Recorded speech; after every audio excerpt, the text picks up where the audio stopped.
चला तर मग मंडळी, डेली ब्लॉगमध्ये तुमच्या सर्वांचं स्वागत आहे. बघा तर मग आमची मॉर्निंग झालेली आहे आणि शर्लिन पण ब्रश वगैरे करून आलेली होती आणि मला तिला नाश्ता द्यायचं होतं. माझी घाई चालू होती.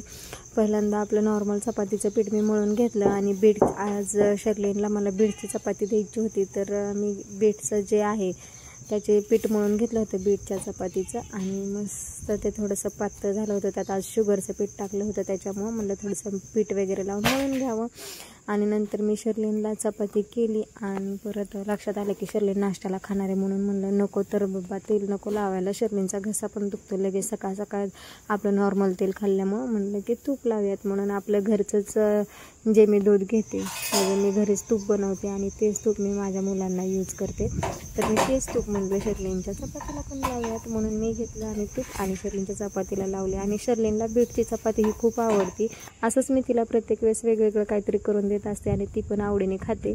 तर आज मी शर्लिनला बीटची चपाती दिली. बघूयात शर्लिन काय म्हणते.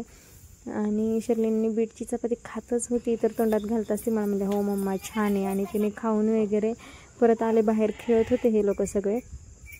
आणि बघा तर मग दादून त्याचे पप्पा बॉल खेळत होते. शर्लिनची मध्ये लुडबुड चालू होती आणि शर्लिनच्या पप्पांना अशी सवयच आहे सकाळ सकाळ काहीतरी स्टंट करायची. आणि ही बघा माझ्या वस्तू म्हणजे जिथं जाईन तिथं मागच राहतात.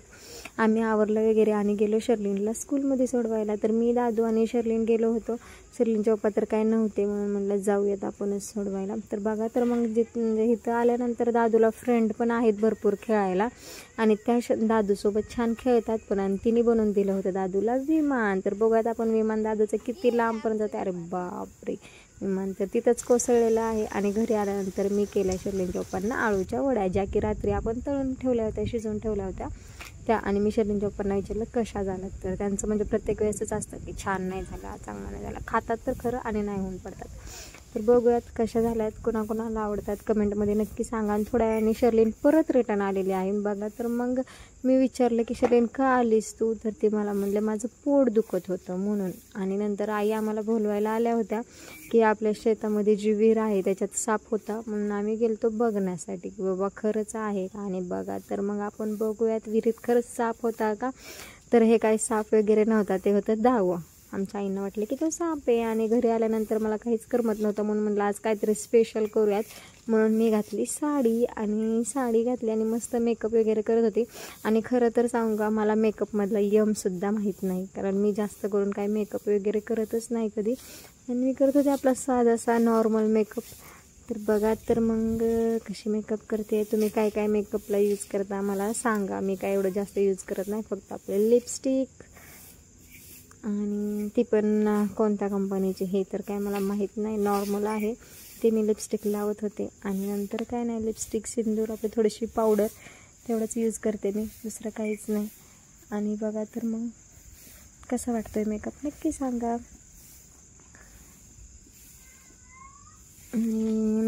लिपस्टिक लावल्यानंतर मी गेले सिंदूर शोधण्यासाठी आणि मला सिंदूर पण भेटला. मी सिंदूर लावला आणि सिंदूर लावल्यानंतर प्रत्येक बाईच्या चेहऱ्याला हा एक वेगळाच लुक येतो. तर मी मेकअप वगैरे केला आणि मी निघाले शेतात. तर बघा हे माझं डेली रुटीन आहे. मेकअप जरी केला तरी माझं हे काम काही चुकत नाही. तर मग मी शेळ्यांना घेतलं आणि चाललेली शेतात. तर आज त्या पण म्हणत असतील हे कोण आली आहे बाबा, वेगळंच लुक आहे. तर मेकअप केला असेल तरी मला जावंच लागलं शेतात. असो हे तर चालायचंच.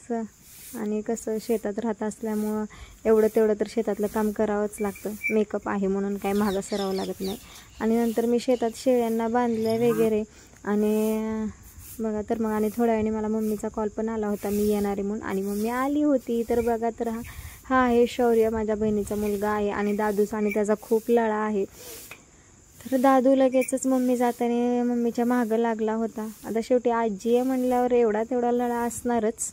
आणि दादू काही मम्मीला जाऊन देत नव्हता, म्हणजे अर्धा तास तर तिचा यातच गेला होता. शौर्याला पण शर्लिन जाऊन देत नव्हती, राहा बोलत होती. तर दादूचं चाललेलं नाटक. म्हणजे दादूचं कसं असतं ना, प्रत्येक वेळेसच सगळ्यांच्या मागं लागायचं असतं. आता त्याला कोण नेत नाही हा विषय वेगळाच आहे. तर बघा तर मग दादू खूप रडला ते गेल्यानंतर. कसं तरी त्याला शांत केलं. चला तर भेटूयात पुढच्या व्लॉगमध्ये. जय श्रीराम.